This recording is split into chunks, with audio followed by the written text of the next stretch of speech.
সাগরের অনেক বড় হাঁস মাছ। এই মাছটা আমরা সাগরে প্রথম খাইলাম। এত বড় মাছ, মাছটা কত বড় দেখেন। আসসালামু আলাইকুম, সবাই কেমন আছেন? আশা করি আল্লাহর রহমতে সবাই অনেক বেশি ভালো আছেন। তো আমিও অনেক ভালো আছি। তো আজকে অনেকদিন পরে আমরা সাগরে আছি। সাগরে আসার পরে অনেক বড় একটা মাছ পাইছি। আলহামদুলিল্লাহ, মাছটা পেয়ে আমরা সবাই অনেক খুশি হলাম। তো ভিডিওটা টান দিয়েন না ভাই, শেষ পর্যন্ত দেখেন। আসলে ভাই, আমরা ছেলে হয়ে জন্ম নিয়েছি। আমরা ফ্যামিলির মুখে হাসি ফোটানোর জন্য আমাদের সব কাজ করতে হয়। এখানে শরমের কিছু নেই। আমরা মধ্যবিত্ত ঘরের সন্তান, আমরা সব কাজে করতে পারি। তো এই মাছটা ধরতে অনেক কষ্ট হয়েছে। অনেক কষ্টের পরে ভাই এই মাছটা পেলাম আমরা। তো আমরা এখন যে মাছটা পাইছি, এই মাছটা একদম আমরা কমই পাই।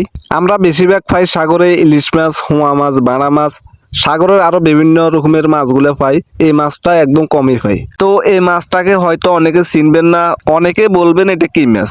তো এই মাছটাকে আমরা নোয়াখালী ভাষা বলি হাঁস মাছ, আবার অনেকে শাপলা পাতা মাছও বলে এই মাছটাকে। এই মাছটাকে শাপলা পাতা মাছ বলার কারণটা হলো মাছটা দেখতে হুবহুব একদম শাপলা পাতার মতো, ওই জন্য সবাই শাপলা পাতা মাছ বলে এই মাছটাকে। দেখেন মাছটাকে দেখতে কত সুন্দর লাগে। দেখেন আল্লাহ তাআলার সৃষ্টি কত সুন্দর। দেখেন এই মাছটা জ্যাঁতা অবস্থা পানিতে সাঁতার কাটলে তখন মাছটাকে দেখতে আরো সুন্দর লাগে। আবার জ্যাঁতা অবস্থা যখন এই যে আমরা মাছটাকে ধরতে যাই, এই মাছটার লেজের মধ্যে একটা কাঁটা থাকে। ও কাঁটাটা খুব মারাত্মক কাঁটা। ও কাঁটাটা যদি মানুষের হাতে বা পায়ে বুলু চুলু যদি একবার কাটতে পারে, ওইখানে যদি লগে লগে বিষটা যদি না নামাইতে পারে, এই মাছটা জিন্দি কাঁটা দিছে হিন্দি হুঁচি দেবে ডাইরেক্ট। এই মাছটার কাঁটা এমন বিষ। ওই জন্য আমরা জ্যাঁতা অবস্থাতে এই মাছটাকে ধরতে সময় এই মাছটাকে প্রথম হিডি মারিয়ে লাই, তারপরে এই মাছটাকে দৌড়ি। এই মাছটার লেজের মাঝে যে কাঁটাটা আছে, ও কাঁটাটা আমরা ফিরি ভাঙিয়ে লাই, তারপরে এই মাছটাকে দৌড়ি। ওই জন্য ওই মাছটাকে ধরতে অনেক রিস্ক। এই মাছটার হিডে বা ডাকে আর কোনো কাঁটা নাই, কাঁটা থাকে একটা, ও কাঁটাটা থাকে লেজের মাঝে। তো এত বড় মাছ এই প্রথম খাইলাম আমরা। এর আগে কোনোদিন এত বড় মাছ পাই নাই। সাগরের অনেক সুন্দর একটা মাছ। এই মাছটা বেশিরভাগ থাকে গভীর সাগরে। আবার এই মাছটাকে বেশিরভাগ যারা গভীর সাগরে জাল ধরে, ওরা বেশিরভাগ এই মাছটা আমরা একদম কমই পাই।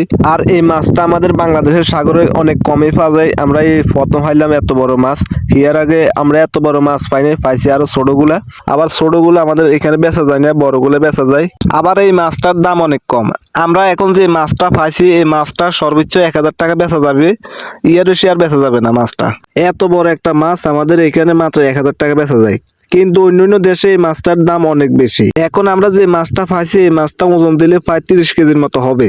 ভাবতে পারেন 30 কেজি এলা মাছ আমাদের এখানে মাত্র 1-2000 টাকা বেচা যায়। এই মাছটার দাম আমাদের এখানে অনেক কম। আবার এই মাছটাকে অনেকে আবার অনেকে খানা। যেমন আমরাও খাই না। আমরা দৌড়ে ঠিক আছে, কিন্তু এই মাছটা আমরা খাই না। আমি শুনেছি এই মাছটা খাইলে নাকি কি কি রোগের উপকার হয়। এই মাছটাকে বেশিরভাগ হিন্দুরা, কিন্তু এই মাছটা খাইলে কি কি রোগের জানি উপকার পাওয়া যায়। কিন্তু অনেকে এই মাছটাকে টোকায়, কিন্তু পায় না। এই মাছটা খাইলে কিন্তু অনেক অনেক রোগের উপকার। মানুষের রোগের লাই খাওয়া মাছটা বেশিরভাগ। দেখেন আমি মাছটাকে বাঁধছি কিভাবে। মাছের নাকের ভিতরে রশি গলায়, তারপরে বাঁধি, তারপরে আমরা যেখানে জাল বসাইছি ওইখান থেকে কান্ত করে এই মাছটাকে আনছি নৌকের মাঝে। তো আমাদের নৌকের মাঝে আরো মানুষ আছে, ওরা ওইখানে আমাদের অনেক জাল রয়ে গেছে। তো ওরা জাল লই আসবে কিছুক্ষণ পরে। তো আমি ওদের আগদি চলে আসি এখন এই যে ভিডিওটা করতেছি। ওরা কিছুক্ষণ পরে চলে যাইব। আর ওরা আসলে আমরা এই যে নৌকা স্টার দিয়ে চলে যাবো গাঁড়ে। আর গাঁড়ে যে আমরা এই যে মাছটাকে বেচবো। এরকম মাছের ভিডিও দেখতে অনেকে ভালোবাসেন, ওর জন্য ভিডিওটা করলাম। হয়তো আমার মোবাইলের ক্যামেরার কারণে আমি ভিডিওটা ভালো করে দেখাতে পারলাম না। তো বন্ধুরা, সবাই ভালো থাকবেন, সুস্থ থাকবেন। আবার দেখা হবে নতুন একটা ভিডিও নিয়ে।